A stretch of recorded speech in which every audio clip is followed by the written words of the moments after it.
Bonjour, Normand Nadon de GLM Conseil et la Chaise Bleue. Aujourd'hui, on est en direct du Palais des Congrès pour le salon All-in 2024, un salon dédié à l'intelligence artificielle. Aujourd'hui, je vous propose deux entrevues avec des géants de l'industrie dont la réalité se rapproche surprenamment de la réalité des petites entreprises. Vous allez voir que leurs enjeux et les solutions qu'ils ont trouvées pour y répondre peuvent s'appliquer également dans le domaine de la PME et des entreprises manufacturières.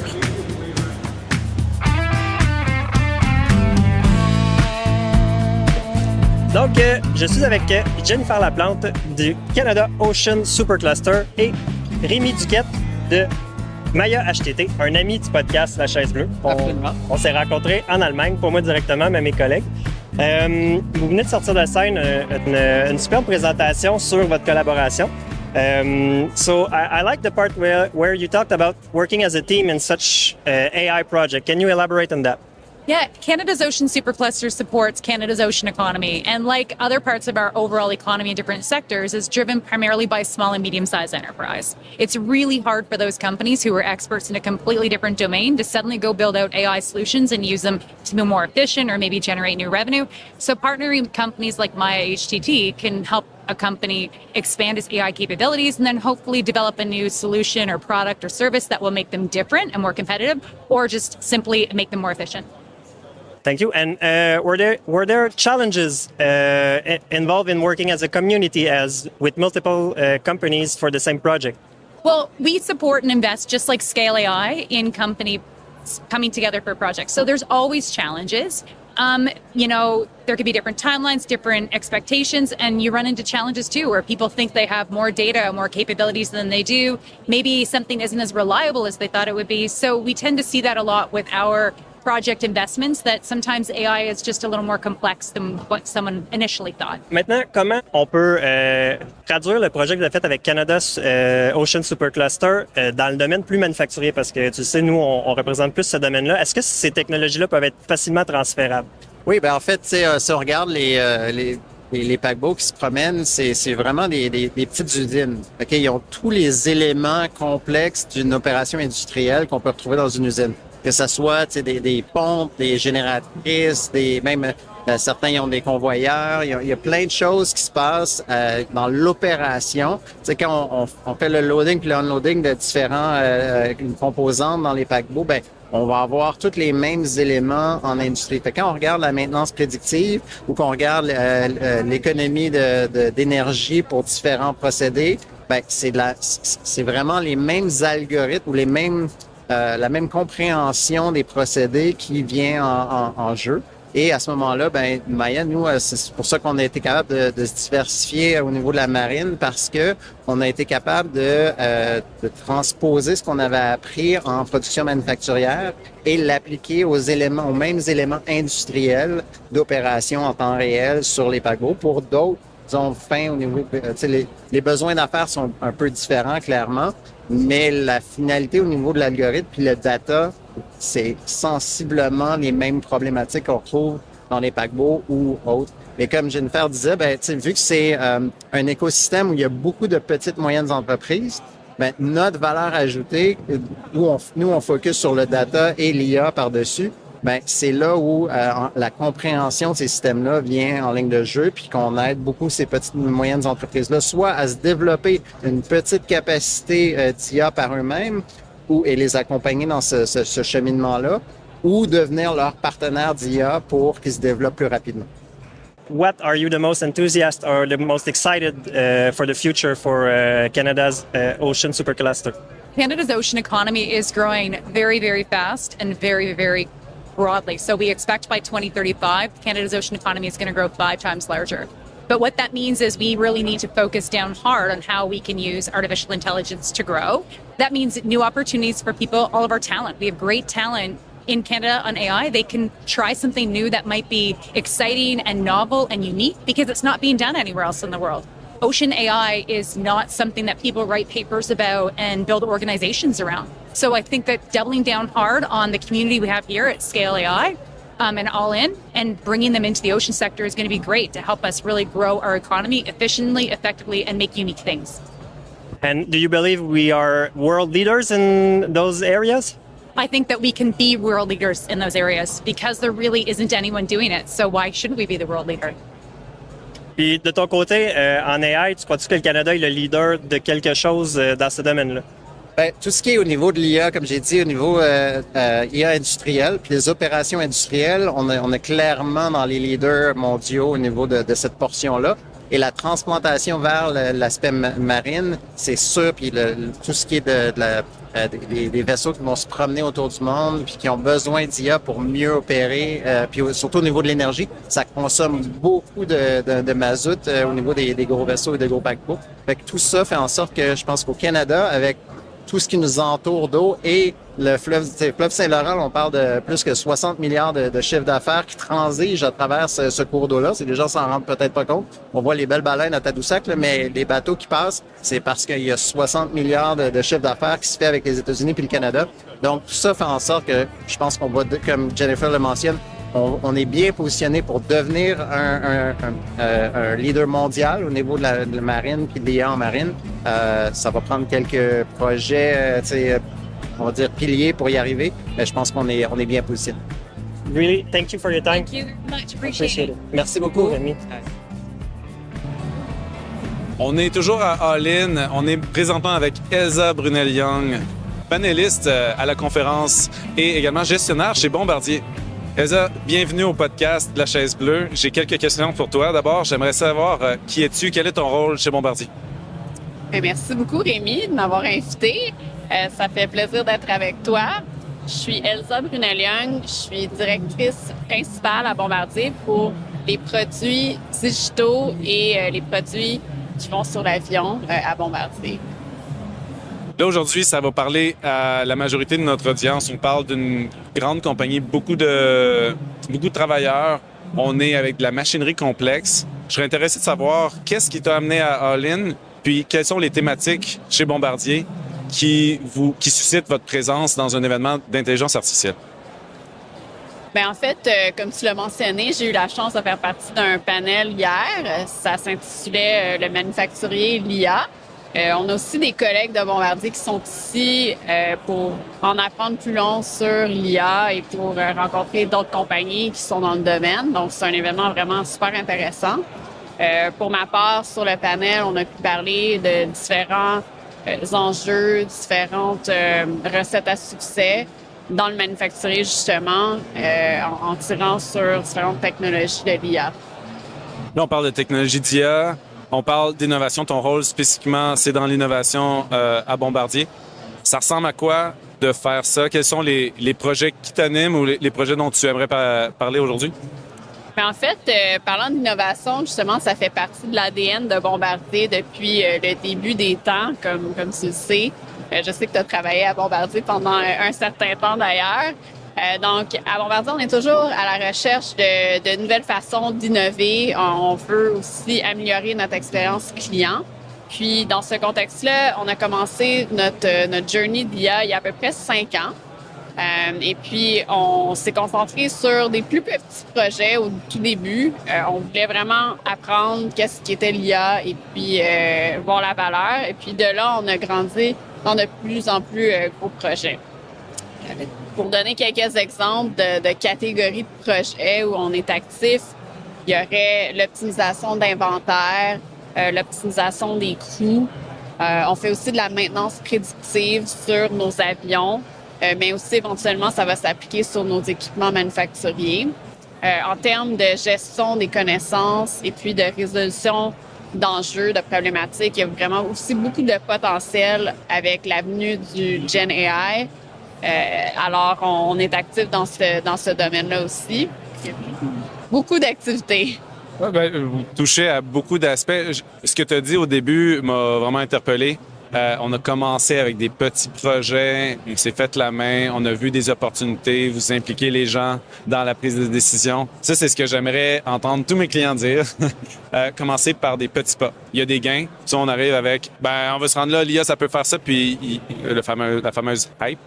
Donc, je suis heureux de voir qu'il y a ce processus-là qui s'est fait échelonner. Toi, tu es impliqué depuis le tout début. C'est quoi les aspects de ton mandat qui te rendent le plus fier?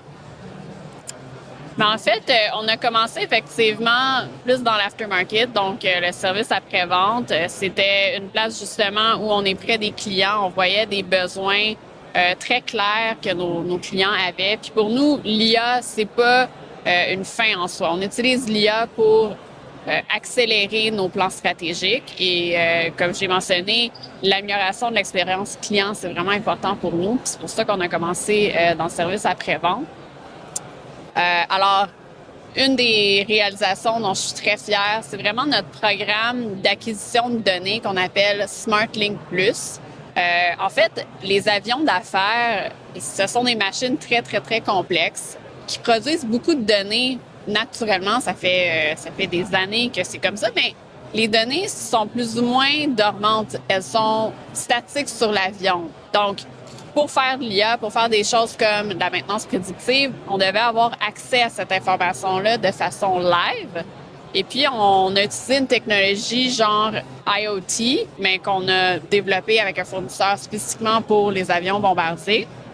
Et puis, on a utilisé aussi la technologie du cellulaire afin d'avoir accès aux données live.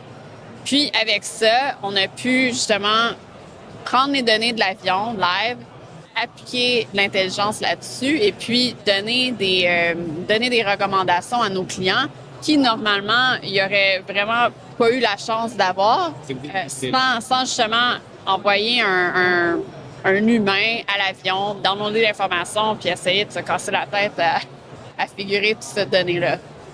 On parle d'acquisition de données en temps réel, qui est un enjeu en soi. Donc, avant même de pouvoir mettre de l'analyse avancée, on veut pouvoir obtenir la donnée, la mettre quelque part. Donc, je comprends bien que ça, c'était déjà un immense enjeu. Dans ce cas-ci, est-ce qu'on parle d'un jumeau numérique? Je veux pas... Si c'est pas le cas, corrige-moi, mais est-ce que c'est ça qu'on tente de faire avec des données à temps réel, de pouvoir, à distance, dire, ben, l'élément physique, il ressemble à ça, donc normalement, c'est ça qu'on devrait faire?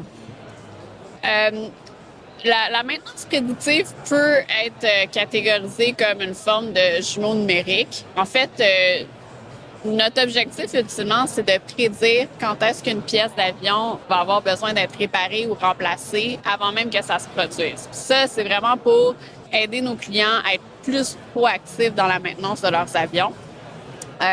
Le jumeau numérique, typiquement, ça peut être utilisé pour regarder différents scénarios. Qu'est-ce qui se produirait si on faisait telle chose, si telle situation était pour arriver? Je pense que c'est quelque chose qui serait très intéressant pour nos avions.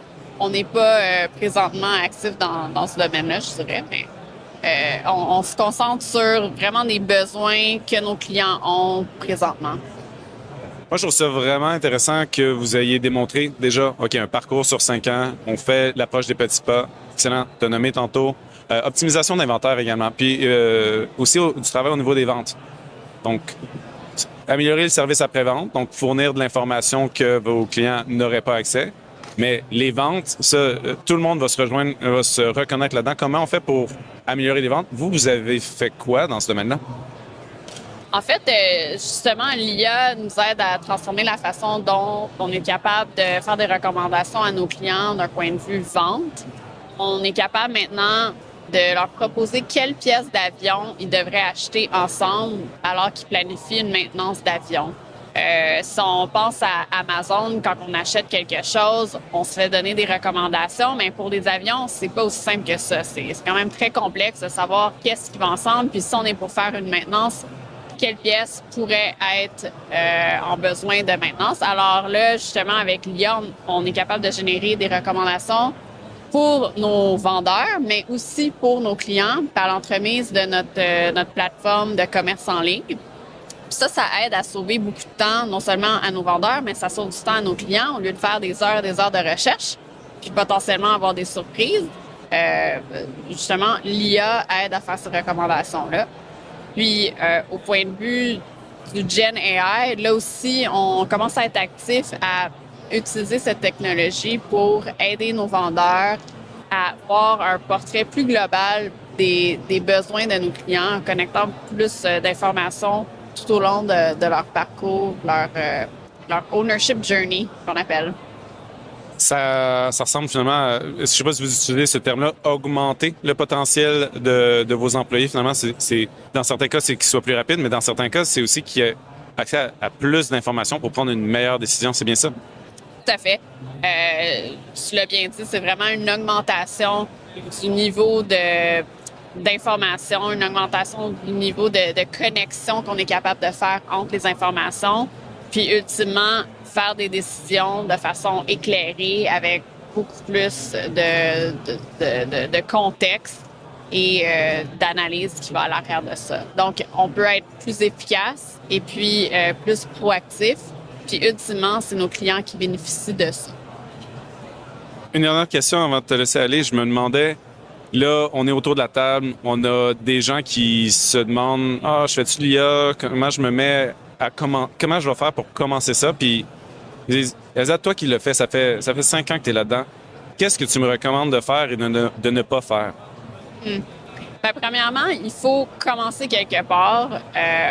Nous, on a commencé quelque part de plus simple. Donc, on a commencé à développer un modèle pour la prévision d'inventaire de pièces de rechange. Donc, c'est quand même un problème qui est plutôt simple comparé à d'autres. Je ne dis pas que c'était simple quand on l'a fait, mais c'était un bon point de départ. Mais avec ça, il y avait moins de risques parce que clairement, le gain allait être évident.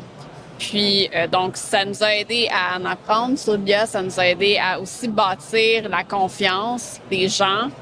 Et puis, ça l'a aidé à ultimement lancer des plus gros projets de là.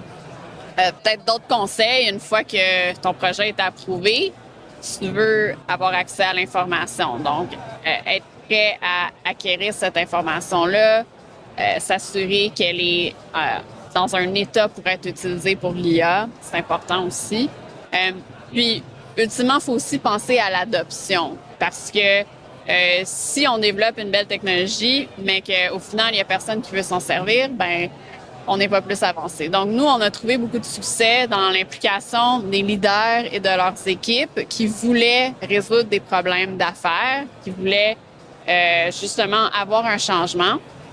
C'est eux-mêmes qui tiraient pour avoir un changement. Et puis donc, l'adoption ensuite était naturelle parce qu'ils étaient impliqués depuis le début.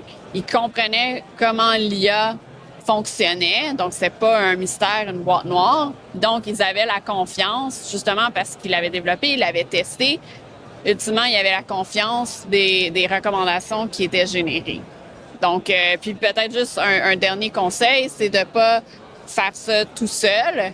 On est ici à la conférence All In. Il y a tellement de gens ici au Québec, au Canada, même juste à Montréal.